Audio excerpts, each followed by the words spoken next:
Because I realized that what was living behind that boy's eyes was purely and simply evil.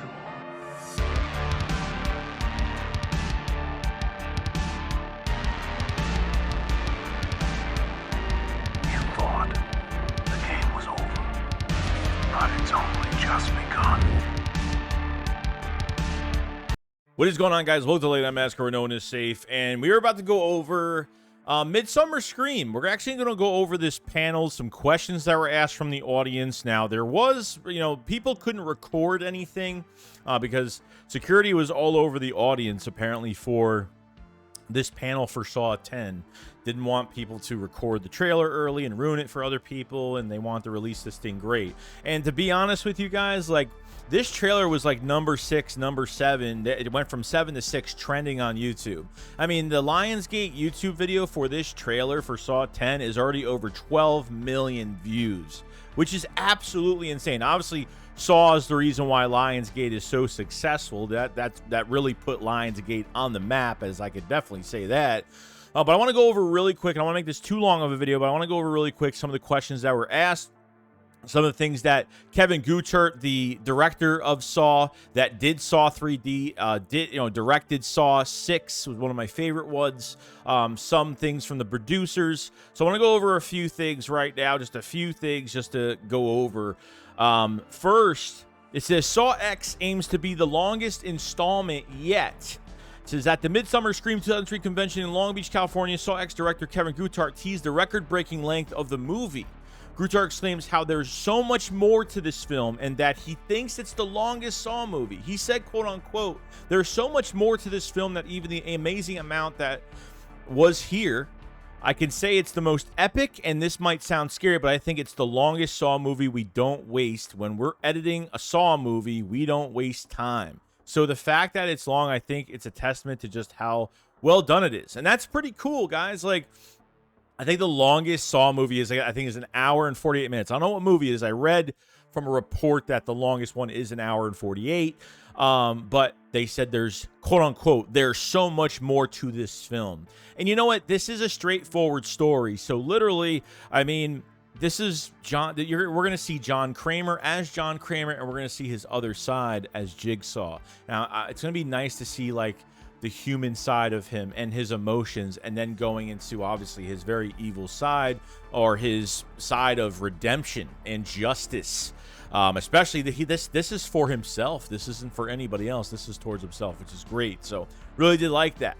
Next, it said the director also expressed he was grateful at Lionsgate for the amount of attention they put into bringing this movie out. He says, I'm so grateful to Lionsgate for the amount of attention that put into bringing this movie out to you and letting everybody in the world know about it. And as much as this trailer shows, the thing that really blows away is kind of how little it does at the same time. So I think anybody who thinks, well, I've seen that movie now, is very, very wrong. So he's saying that we didn't... that trailer that we're seeing right now did not give much away. I mean, it gave the traps away, I guess, but I guess from the whole story. And to be honest with you, on top of this being a long movie, over 2 hours most likely, okay, this is awesome news. This is awesome. I mean, so I kind of said to myself, too, like, they showed a lot in that trailer. I mean, they showed every trap. They didn't show what was going to happen to the people, really, not necessarily because anything could happen during these traps. But, they showed very little, and that's not bad at all. And there's going to be a lot more story to this, a lot more. I feel like it's going to be emotional. It's going to be a thrill ride. It's going to be a twist ending that we'll probably get most likely, that connects 1 and 2 together, Saw 1 and 2, since this takes place right in the middle. So that's pretty cool.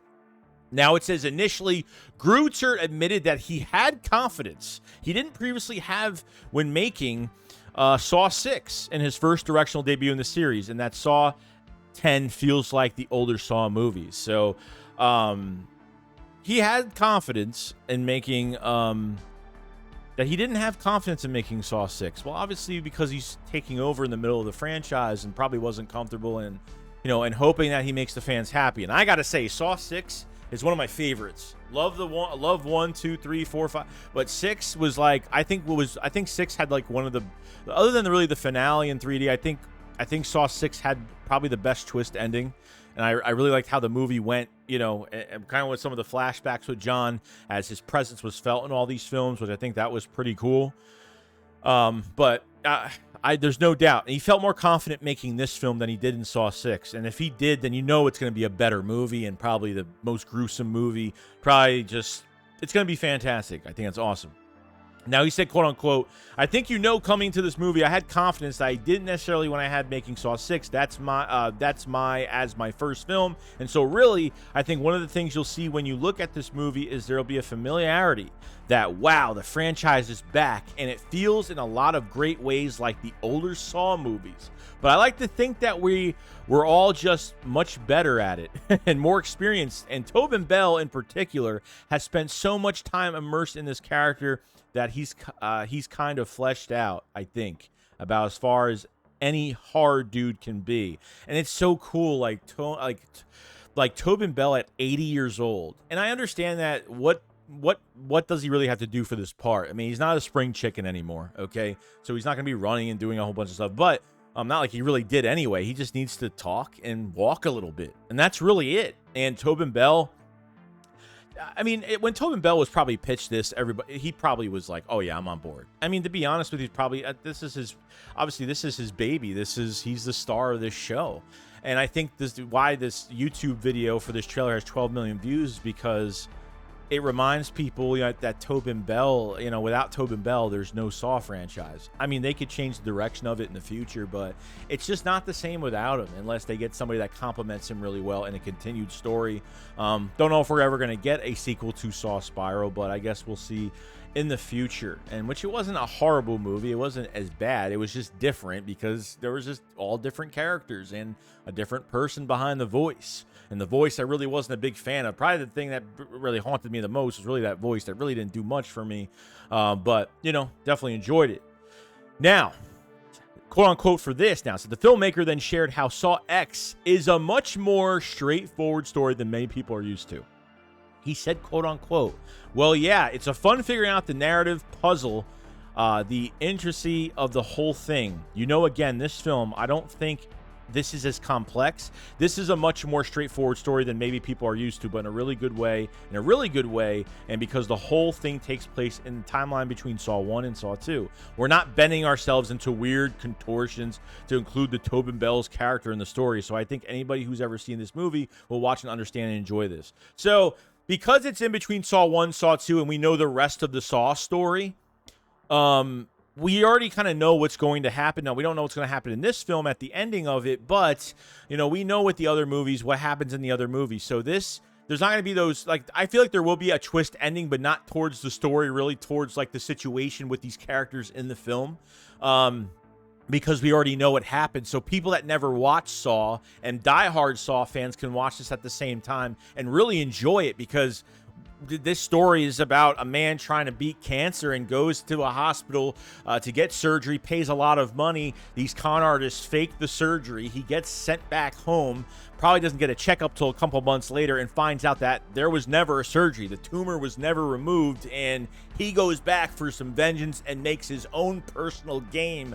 out of the whole situation, which I think is so cool, and I'm so excited for. So this is a straightforward story. It's not, I think you're not going to have those things where, you know, Tobin Bell is talking to this, you're going to, oh my God, look what happened. Like, it's not going to be like one of those Saw movies. I think it's going to be a straightforward film, but obviously within the doctors and the characters and all the characters in this film, and there's a new detective and all that great stuff, I feel like there will be a twist ending, and we will hear this Saw theme. Hopefully we get an answer on why they didn't have the Saw theme in the actual trailer, which is kind of weird to me, but I feel like they left that out on purpose because they really wanted to make this, they really want to make Tobin Bell's movie a signature of its own, and because there's more meaning to it, and John Kramer's the protagonist. Jigsaw, they want him to look like the good guy in this film, and I root for him every single time, but this, I can't wait to root for him in this movie, because, you know, you kind of want him to kind of go crazy in this film, which I'm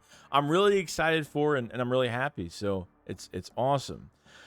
Now it says, joining the director panelists was franchise producer Orrin Cools, cinematographer Nick Matthews, and production designer Anthony Stable. He says, on top of moderated discussion on stage, the production team of Saw 10 also took questions from the fans, but not too much was revealed. Obviously, not going to answer too much stuff. Many fans took the chance to ask big questions, such as if audience will ever find out what happened to Mark Hoffman after Saw 3D, to which Gruder sternly replied, quote unquote, I'm not going to answer that. Obviously, we heard Mark Hoffman in the trailer. You're trying to, of all the people to cheat, you're going to cheat John Kramer? You know, like that's, you know what I mean? Like you heard his voice in there. Now, Mark Hoffman was obviously, you know, brought to the bathroom scene at the end, chained to the pipe in the bathroom from the first film in Saw 3D at the end of it, where Dr. Gordon, you know, threw away the saw, the infamous quote, and you know, just left and closed the door shut under Jigsaw's, you know, under Jigsaw's order, if anything happens to his wife Jill, to take care of this immediately. And Hoffman was in the bathroom, and the door was closed, and we don't know what happened after that. So I feel like they could do a lot more with another film after this, and if they want to do a sequel to 3D, that would be pretty cool. You know what I mean? So there's a lot of different things they could play with here, but him not answering that is telling us that we heard the other day, okay, this was last week probably. Now, I did hear from the panel itself that there's going to be a lot of unanswered questions that we're going to get in this film. Don't know what those unanswered questions are. Could it one of them be, you know, is Mark Hoffman still alive? You know, that's probably the main question that I kind of want to know. You know, obviously there's not many people left after 3D because, you know, Dr. Gordon, hopefully we see him in this film too because I'm very excited for it. So it says, though the team did confirm that there will be some answers to long-standing questions at some point in Saw 10, like I just said before. It says, one person asked the panelists if they'd ever considered continuing the franchise without Tobin Bell, to which Cooley, the producer, simply stated that honestly has never crossed their minds. Interesting.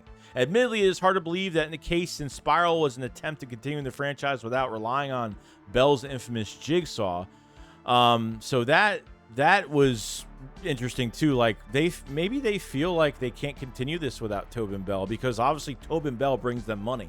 That's just what it is. It brings them a lot of money and a lot of viewership, and if they market this thing the right way, which I think they're really marketing, I can't wait to see some interviews with Tobin Bell for this film for next month, at least between August to September. I can't wait for it. It's going to be awesome. So this says, another Midsummer Scream attendee asked why they chose to set Saw 10 between Saw 1 and 2. Cools, the producer, admitted that they wanted to do more of what they liked the most about the franchise. Like I said, guys, putting this franchise with this next film in Saw 10 back to its roots. Because when you look at the color palette of this trailer, it looks really good. It looks like the original Saw. You have those bright yellows, those dark greens, those lit up greens. It looks very early 2000-ish Saw-like in a lot of ways, which I think is pretty cool. But them, quote-unquote, saying do more of what they like the most about the franchise really is telling you they want to make the fans happy. They really want to make us happy and do what they want to do. So Cooley said, I think it's really those early films that are what the Saw audience really loves the most, and frankly, me as well. So we just figured, let's do more of what we like the most about this franchise, and that's awesome. Now, there's a question here. It says, how does Saw 10 benefit from a longer film? So, well, it's hard to say for sure. Perhaps it means that the 10th Saw film's runtime could contain more traps than any other installment. So we can have... actually, I have to go over that number. What movie has the most traps in it? I mean, 5, 6? I mean, it's got to be between 5 or 6 most likely. And maybe more than that, honestly. I'm not really sure. But that was really it. But this is gonna be fantastic. I mean, I can't wait for this. I'm pretty psyched about it. I'm pumped about it. It's gonna be a thrill. It's gonna be a thrill to see this film. And September 29th, guys. I mean, this movie was moved up a month early, but those were some pretty good. I think these were questions before they showed the trailer.